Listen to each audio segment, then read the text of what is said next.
Hare Krishna. Welcome back to my new and fresh vlog. So guys, અત્યારે વાગોમાં થઈ ગયા છે 12:15. મસ્ત મજાના થઈ ગયા છે રેડી. તમને બધાને ખબર છે, જે લોકો કાલનો વ્લોગ જોયો છે, લોકોને બધાને ખબર હશે કે આજે છે મસ્ત મજાની ઇવેન્ટ. બરાબર ગાઈઝ, અને જો લોકોને કેટલી ઉતાવળ છે, ગાઓ ગા ભાઈ જાય છે, કામ પાછા હાથ કરે છે, વિચારો ફૂલ સ્પીડમાં જાય. હા ઓકે. સો ગાઈઝ, મસ્ત મજાના રેડી થઈ ગયા છે, જઈ રહ્યા છે અમે અમારા ઇવેન્ટમાં, અને છે ચાંદખેડા.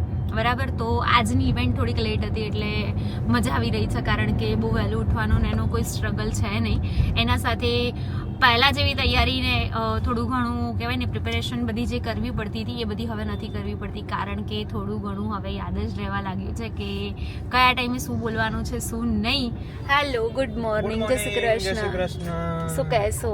બસ જો જઈ રહ્યા છીએ, સન્ડે છે, રજા છે, તો મેડમની ડ્યુટીમાં હાજર રહીએ છીએ. હા ओके. आम जरा मुखड़ा तो दिखा दो. थोड़ा दिखाया, फिर आगे कौन देखेगा? वो भी है. ओके.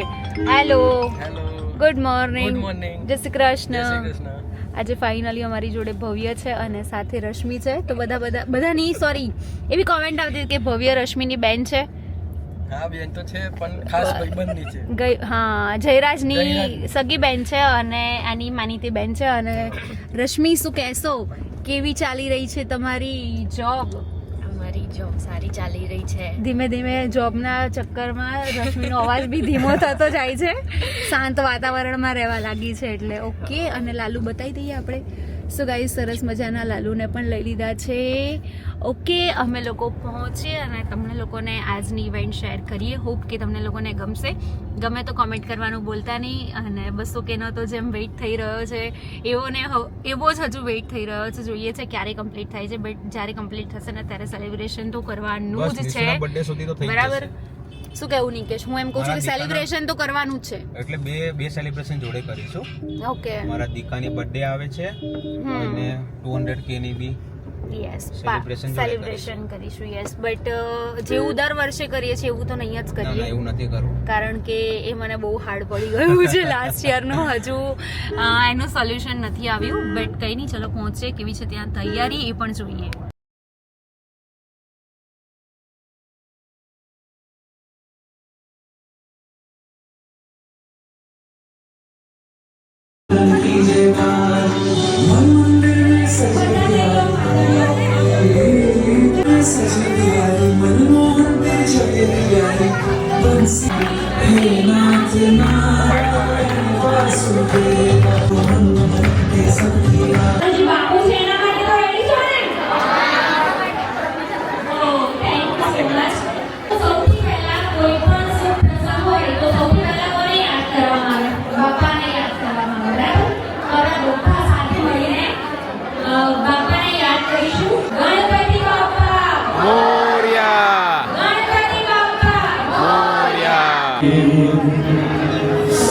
सर्वकार्येषु सर्वदा सूर्यकोटि सर्वदा महाकाय सूर्यकोटि समप्रभ निर्विघ्नं कुरु मे देव सर्वकार्येषु सर्वदा. કુળદેવી અને કુળદેવતાના વર્ષે દિવ્ય આશીર્વાદ આ નવજીવન બનશે ઘરનો કુળદીપક. માતા કાનમાં કે રાધા રાણી બની રહે ઘરની શોભા. હનુમાન ચાલીસા કરીશું. તો જેટલા પણ ઘરના લોકો છે એ લોકો અહીંયા આવી જાય. આ બીજા બધા પોતપોતાની જગ્યાએ ઊભા થઈ જાય. બની શકે તો સંપર્ક કાઢીને આમ રાખીને આપણે બાળકને આશીર્વાદ આપી શકીએ છીએ. જેમને સ્ટાર્ટિંગમાં કીધું કે આપણે લાગણીથી, આશીર્વાદથી, સ્પર્શથી અને પોઝિટિવ ઉર્જાથી બાળકને આશીર્વાદ આપીશું. કરવાના છે, તમારા બાળક સુધી પહોંચાડવાના છે. અને આજના આ ફંક્શનમાં જેટલી પણ વાતો થાય બધી તમારે તમારા બાળક સુધી પહોંચાડવાની છે.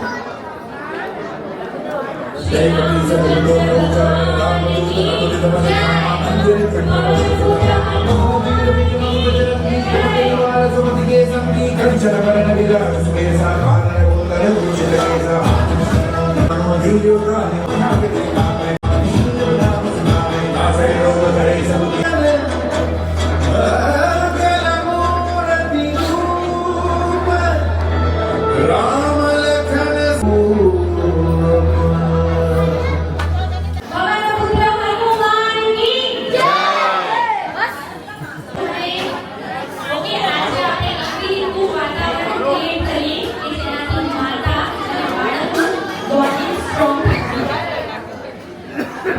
સ્નેહાબેન, આજનો દિવસ તમારા માટે છે. હવે એક નવી અને પવિત્ર યાત્રા શરૂ કરવા જઈ રહ્યા છે.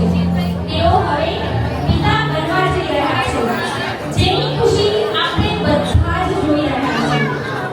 તમારા બંનેના જીવનમાં હવે નવો જ અવાજ ગુંજવાનો છે અને તમારા હરેક પળમાં એ નવો જ અવાજ ગુંજવાનો છે. અમે જાણીએ છીએ કે તમે તમારા બાળકને રક્ષણ આપવા માટે હંમેશા તત્પર રહેશો. પિતા બનવું એક જવાબદારી નથી, પરંતુ સંતાન માટે એક સારા મિત્ર, આધારસ્તંભ બન્યું છે. એ માતા માટે તો ઘણું બધું લખાયું છે, ઘણું બધું બોલાયું છે. સપના તો મારા હતા, પણ એને દિશા આપનાર મારા પિતા હતા. એ લીમડાના ઝાડ જેવું છે. ભલે હંમેશા કડવા હોય, પણ છાંયો હંમેશા મીઠો જ આપે. મગજમાં આખી દુનિયા પર પ્રેશર હોય, પણ દિલમાં ફક્ત પોતાના બાળકોના વિચાર હોય. બાપ એ હસ્તી છે સાહેબ, જેના પગ રખવાથી પણ દીકરીને પ્રેમ કરે. આજે જેટલા પણ લોકો ત્યાં હાજર છે, મારા માટે નહીં, મારા સૌકો માટે નહીં, પણ પોતાના પપ્પા માટે એકવાર તાળીઓ પાડો.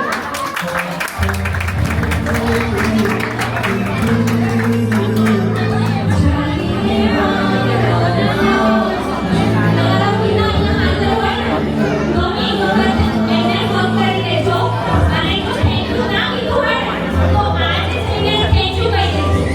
કારણ કે માં બનવું અને પિતા બનવું જ્યારે આપણે પોતે બનીએ ને, ત્યારે જ વસ્તુનો અહેસાસ થાય છે. કેટલા લોકો માને છે આમાંથી કે જ્યારે આપણે માતા પિતા બનીએ ત્યારે જ આપણને એ વસ્તુનો અહેસાસ થાય. યસ. બેબી માટે કોણ વધારે એક્સાઇટેડ છે? અરે વાહ. રેગ્યુલર ચેકઅપ માટે તમે જાઓ ત્યારે વધારે ટેન્શનમાં કોણ છો? ઓકે. બેબીના આવ્યા પછી બીજી રાત્રે રડશે તો કોણ જાગશે? આવું ના ચાલે હો. ઓકે. બેબીના ટાઈમ પર સૌથી વધારે કોણ રડશે? પહેલેથી ડિસાઈડ કરેલું છે કે આટલી વસ્તુ હું કરીશ, આટલી વસ્તુ તારે કરવાની છે. ઓકે. બેબી આવશે એમાંથી સૌથી વધારે એના ફોટોસ કોણ ક્લિક કરશે તમે? હા. આમાં તો મારા હસબન્ડ કરતા થોડા આગળ છે, અમારા ફોટોસ ક્લિક કરતા નથી. ઓકે. સો સ્ટ્રીટ પેરેન્ટ બનવાની વાત આવે તો સ્ટ્રીટ કોણ બનશે? ઓહ. આ થોડુંક અનબિલિવેબલ હતું, કારણ કે એક તો વધારે સ્ટ્રીટ તો હર ટાઈમ મમ્મી બનતી હોય છે. હવે આ આન્સર આપવાનો છે જેન્ટ્સને, બરાબર? હેલ્મેટ અને પત્ની તેમાં શું સરખું છે?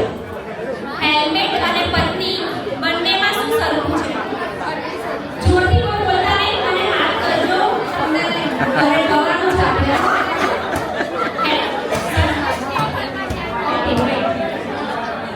સર આપણને કંઈક આન્સર આપી રહ્યા છે.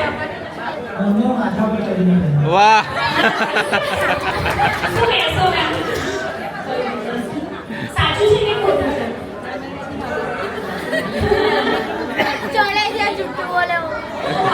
બાપુ એમ કહે છે કે મમ્મી તો માથા ઉપર ચડે છે, હજુ તારો વારો બાકી છે, લગ્ન થઈ જવા દે પછી ખબર પડશે. તમને એવી કઈ પરમિશન આપે? વિધાઉટ એક્સપિરિયન્સ આટલા જલ્દી આન્સર આપી રહ્યા છે. શોપિંગ નહીં કરવું. શોપિંગ નહીં કરવું. યસ. અરે છોકરાઓને તાલીમ પાડો. હા, એવું કહે છે શોપિંગ નહીં કરો તો પપ્પા માની જાય. ઝઘડો થાય હસબન્ડ વાઈફનો તો સૌથી પહેલા સોરી કોણ કહે? સર તમને ખબર રસોઈ માટે ઝઘડો થાય તો સૌથી પહેલા સોરી કોણ કહે? લે બેઠા ત્યાં. ઓકે. અને બીજું કોઈ? પતિ અને પત્ની બંને નોટ આઉટ કરી દીધા છે. પતિ સોરી બોલે. પતિ સોરી તો બોલવું જોઈએ. અને કદાચ ના બોલે તો એ પછી ધોકો. ના ખાવાનું ના મળે એને કેટલી વસ્તુ ના બેસ્ટ આન્સર હતો. ના બેસ્ટ હતો. Okay okay. મ્યુઝિક રેડી છે.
જો આમાંથી કેટલા લોકો એવા છે જેને એની મમ્મીને મને પોતાની મમ્મીને થેન્ક યુ કીધું છે કોઈએ નાના બચ્ચાઓ સિવાય જો આજે હું અહીંયા જે પણ કંઈ વાત કરું તમને લોકોને ફીલ થાય બરાબર કે હા આ વસ્તુ સાચી છે જેટલી વસ્તુ હું અહીંયા બોલીશ તો મારા માટે લોકો તાળીઓ પાડશો આજે સન્ડે છે ઓકે અમે જેમ મેં પહેલા કીધું એમ કે આજનો દિવસ માતા માટે છે આજનો દિવસ સ્પેશિયલ તમારા માટે છે પણ આપણે બધા જ ભેગા થયા આપણે આજે માતા માટેનો એવો ભાવ પ્રગટ કરીશું જેનાથી તમારું અને તમારા બાળકનું બોન્ડિંગ સ્ટ્રોંગ આ એટલા માટે નથી કે તમે બધાને ઇમોશનલ કરવા માંગો છો પણ આ સ્પેશિયલ તમારા બધાના મમ્મી માટે તમારા બધા તરફથી હું બોલી રહી છું થેન્ક યુ મમ્મા મને પ્રેમ આપવા માં કરી શકે છે ને એ દુનિયામાં બીજું કોઈ નથી કરી શકતું ભગવાનને પણ જન્મ લેવા માટે પણ માની જરૂર પડે છે એક વસ્તુનું ધ્યાન રાખવા માટે મમ્મી મને ખબર છે મારી કાળી ભેલી વાતો કોઈ નહોતું સમજતું ત્યારે ખાલી માં તું સમજતો મને ખબર છે મમ્મા મને ક્યારે ભૂખ લાગી છે એ કોઈ નહોતું સમજતું ત્યારે માં તું સમજતી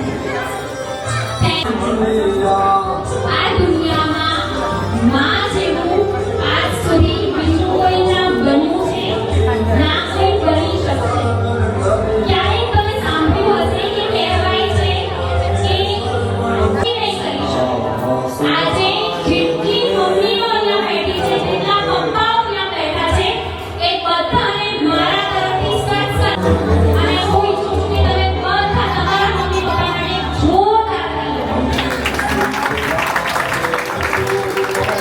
અને આજે મને પ્રોમિસ કરો કે અહીંયાથી ઘરે જઈને એક વખત તમારા મમ્મી કે પપ્પા જે પણ હોય એમને હગ કરજો અને એમને થેન્ક યુ કહેજો પ્રોમિસ કરવા માટે તમે બધા પણ એક વખત તાળીઓ પાડો કે આજે તમારા મમ્મી પપ્પાને થેન્ક યુ હે ઈશ્વર હે પરમાત્મા આ ગર્ભવતી માતાને શાંતિ અને શક્તિ પ્રદાન કરો હે ઈશ્વર હે પરમાત્મા આ ગર્ભવતી માતાના ગર્ભમાં આકાર લઈ રહેલા આ નાનકડા જીવને અમૃત સમાન રક્ષા અને તેજસ્વી ભવિષ્ય પ્રદાન કરો આ શબ્દો માત્ર મંત્ર નથી એ તો પેઢીઓની આશા છે હે ઈશ્વર આ કુટુંબની સંસ્કૃતિ છે અને ખૂબ પ્રેમ ખૂબ શાંતિ અને ખૂબ સંસ્કાર પ્રદાન કરો thank you so much thank you so much જો હોપ કે તમને લોકોને ગમ્યું હશે અને ગમ્યું હોય તો હવે મારા માટે એક વખત જોરદાર તાળીઓ